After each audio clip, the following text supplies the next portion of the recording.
ಅಯ್ಯೋ, ಒಂಟಿ ಸೀನು ನಮ್ಮ ಕಡೆ ಒಂಟಿ ಸೀನು ಅದೃಷ್ಟದ ಸಂಕೇತ. ನೀವು ಎಂದಾದರೂ ಸೀನುವುದನ್ನು ನಿಲ್ಲಿಸಲು ಪ್ರಯತ್ನಿಸಿದ್ದೀರಾ?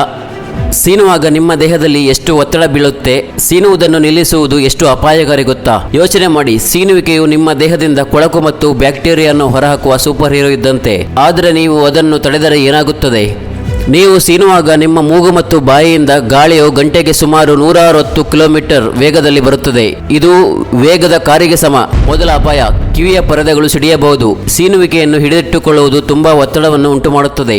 ಅದು ನಿಮ್ಮ ಕಿವಿಯ ತಮಟೆಗಳಿಗೆ ಹಾನಿ ಮಾಡಬಹುದು. ಎರಡನೇ ಅಪಾಯ, ಸೀನುವಿಕೆಯನ್ನು ನಿಲ್ಲಿಸುವುದು ಮೂಗು ಮತ್ತು ಸೈನಸ್ಗಳಲ್ಲಿನ ಬ್ಯಾಕ್ಟೀರಿಯಾವನ್ನು ಬಂಧಿಸುತ್ತದೆ. ಇದು ಸೋಂಕನ್ನು ಉಂಟು ಮಾಡಬಹುದು.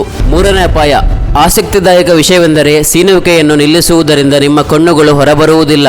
ಆದರೆ ಇದು ಖಂಡಿತವಾಗಿಯೂ ನರಗಳ ಮೇಲೆ ಒತ್ತಡವನ್ನು ಉಂಟು ಮಾಡಬಹುದು. ಮತ್ತು ಅಷ್ಟೇ ಅಲ್ಲ, ನೀವು ಸೀನುವಾಗ ನಿಮ್ಮ ದೇಹದ ಮೇಲೆ ಪ್ರತಿ ಚದರ ಇಂಚಿಗೆ ಸುಮಾರು 1 ಪೌಂಡ್ ಒತ್ತಡವು ಹೆಚ್ಚಾಗುತ್ತದೆ. ನೀವು ಅದನ್ನು ನಿಲ್ಲಿಸಲು ಪ್ರಯತ್ನಿಸಿದರೆ ನಿಮ್ಮ ಮೂಗು ಮತ್ತು ಕಿವಿಗಳಿಗೆ ಏನು ಮಾಡಬಹುದು ಎಂದು ಊಹಿಸಿ. ಆದ್ದರಿಂದ ಸೀನು ಬಂದಾಗ ನಿಲ್ಲಿಸಬಾರದು. ಅದು ಬರಲಿ, ನಿಮ್ಮ ದೇಹವನ್ನು ಸ್ವಚ್ಛವಾಗಿಡಲು ಇದು ನೈಸರ್ಗಿಕ ಮಾರ್ಗವಾಗಿದೆ.